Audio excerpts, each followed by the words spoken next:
Nice wheels.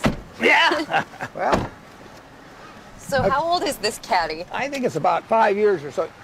You'd think the third richest man in the world might have his own chauffeur, but not Warren Buffett. He prefers being in the driver's seat. Do any of your billionaire friends ever joke with you about the Cadillac and that you're driving and not something flashier? No, they know me pretty well. On a cold winter morning, Buffett chauffeured me around his hometown of Omaha, Nebraska, pointing out all the hot spots. This is the McDonald's I go to frequently. So what do you have at McDonald's? Probably 3 times out of 4 I get a sausage McMuffin, but then at lunchtime I get a quarter pounder and fries. A modest meal for a man worth some $46 billion. His humble tastes have humble origins. Yeah, well, that is true. It was a Sears Roebuck house, and in those days they called it Sears Roebuck, not Sears. Buffett took us to his childhood home. My dad bought it in 1925. He bought it about 2 weeks before he was going to get married. He paid $55 a month on his mortgage. 55 a month. a month. Yeah, on the mortgage. Buffett since moved, but says his new home is no palace either. I could buy any house in the world, and I don't want any other house than the one I'm in. You know, and that house is in a middle-class neighborhood. I'm happy in a pair of khakis and a sweater, so I don't need fancy clothes. I don't need fancy food. Do you have an iPad? I do not have an iPad. iPhone? No. He prefers books and reads avidly.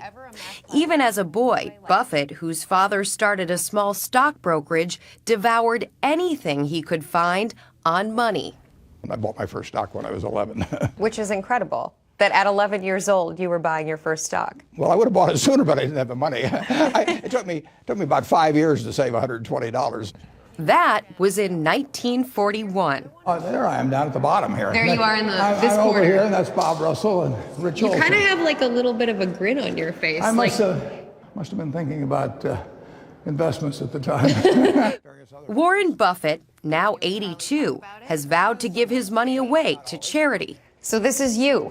Well, this is me and my classmates. It's a fortune he's been building since his days here at Rose Hill Elementary School. When you were sitting here at Rose Hill Elementary, did you think at that point, I want to be the richest man in the world someday? No, but I thought I wanted to be rich. What appealed to you about being rich? Well, I like to be independent. I want to be able to do what I want to do every day, and money lets you do that. Fortune magazine writer Carol Loomis is a close friend. She's been covering Buffett's career for 46 years. Tap Dancing to Work is a collection of her articles about him. What would you say is his biggest strength? Well, his biggest strength, without doubt, is his rationality that he brings to business and investing. And this is a trait, rationality, that you would think many investors would bring to their work. But the fact is, most of them are swept up by emotions most of the time at some crucial time. And he never does that. If you had invested $1,000 in Buffett's company in, say, April of 1966, your holdings today would be worth $6.5 million. What role has luck played in your success? Well, there's luck enters into everybody's life.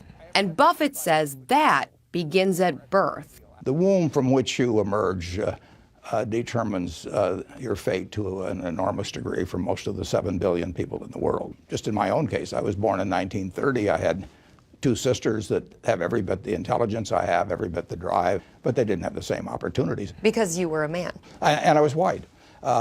So if I'd been black, my future would have been entirely different. If I'd been a female, my life would have been entirely different.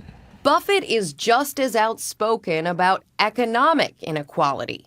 In a 2011 New York Times editorial, he wrote, "While the poor and middle class fight for us in Afghanistan, and while most Americans struggle to make ends meet, we mega-rich continue to get our extraordinary tax breaks." I would say that in a country with $50,000 of GDP per person, that nobody should be hungry, nobody should lack a good education, nobody should be worried about medical care, nobody should be worried about their old age. And that doesn't mean looking for an equality of results. I mean, you want great inequality of results. You want the Steve Jobses to be working in those garages, or the Dave Packards, or Bill Gates, or you name it. But you do not want anybody going to bed hungry, or having medical care denied to them, or just the basics of life. What about our debt? $16.4 trillion. It's a lower percentage as a percentage of GDP than it was when we came out of World War II. You've got to think of it in relation to GDP. It is not a good thing to have it going up in relation to GDP. That should be stabilized. But the debt itself is not a problem. So what's the biggest problem facing President Obama in his second term? I would say Congress. But you know, we look at Washington and you get discouraged. But I will tell you what is right about America just totally dwarfs what's wrong about Washington. 535 people are not going to mess up 315 million over time. You believe that? Oh, I know it, yeah. To see the future, Buffett says all we need to do is remember our past. If you really want to know the wonder of America, look about you, and then, you know, take it back in time 200 years, and it wasn't there. So what's happened? We've had a system that's released the potential of human beings, but we will have hiccups along the way. And we had a big hiccup when the housing bubble burst in 2008. But the Dow Jones average in the 20th century went from 66 to 11,497. We went through the Great Depression, world wars, all kinds of things, and this country just keeps chugging forward. It's hard to walk away from Warren Buffett without feeling optimistic. It's even harder to sit across from him without wondering, do you have any stock tips for me? Well, just between you. Yes, it'll be our little secret. Yeah. But it's no secret that Buffett puts his money in stocks. The average person will not know enough to know which stocks to buy. They won't know enough to know when to buy them, but they don't have to, because if they can buy all of America through an index fund. And then they just have to be sure they don't jump in at exactly the wrong time, and they won't know what's exactly the wrong time. So therefore, they should put their money in over a period of time, and they'll have some periods that are wonderful and some that weren't so good, but overall, they will do fine over time. Warren Buffett has done better than fine. In fact, he's done well enough to have no regrets.